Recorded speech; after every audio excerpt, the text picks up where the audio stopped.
you, Maxim. And thank you, everyone, for your interest in student voting, because it's important to students everywhere, especially, as Maxim said, historically Black colleges and universities.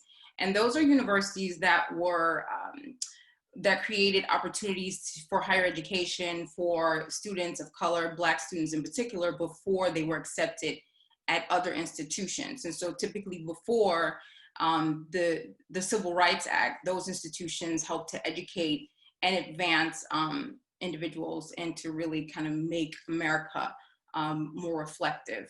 And after the death of George Floyd and Breonna Taylor, and even the fact that, you know, the African American community is being hit by COVID 3-1 in terms of deaths, the historically Black colleges and universities have been having challenges, or had challenges, and reached out about how do they focus not just on keeping their campuses, you know, together, but really how do they help their students to be able to vote in the midst of everything that's going on. And with the student morale and those challenges, one of the things that we did was we hosted the very first national HBCU voting summit.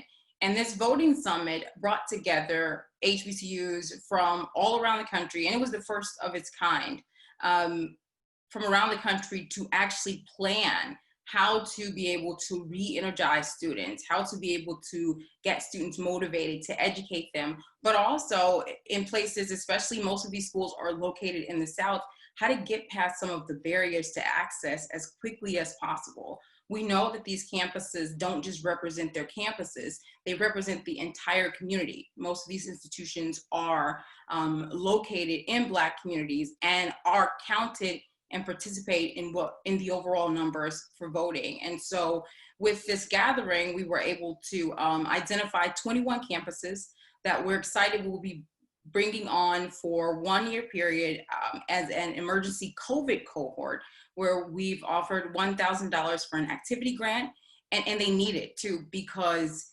not only do they have to figure out different ways of printing, of preparing ballots, of paying for mail, but also busing the students to the polling locations, because many of them have closed and many of them can't be on campus because of the limited polling options that are available. And so we've offered support, program support, as well as access to the My Vote Everywhere and texting tools, which is very essential right now so that the campuses can share the information with students. And so as an extension of this commitment, we hope to bring these campuses in after June of this year for the fall of next year as partner campuses, and to continue to help build and strengthen those foundations of their infrastructure for elections on their campuses. And Black students will matter for this election.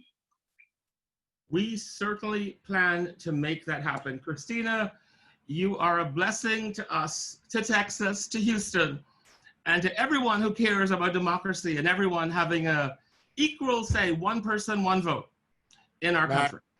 Can I jump in for 1 second, please? Absolutely. Thank you. This is Robert.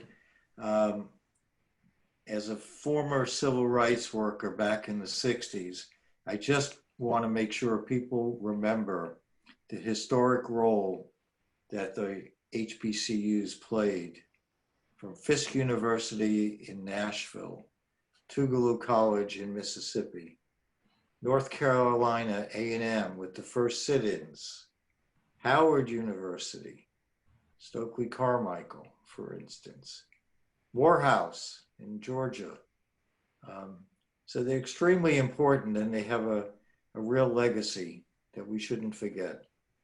Thank you. Thank you, Robert. So Bob and Carla, we appreciate you and serving on your board, but also the commitment you have had to voting rights, civil rights, and social justice for decades.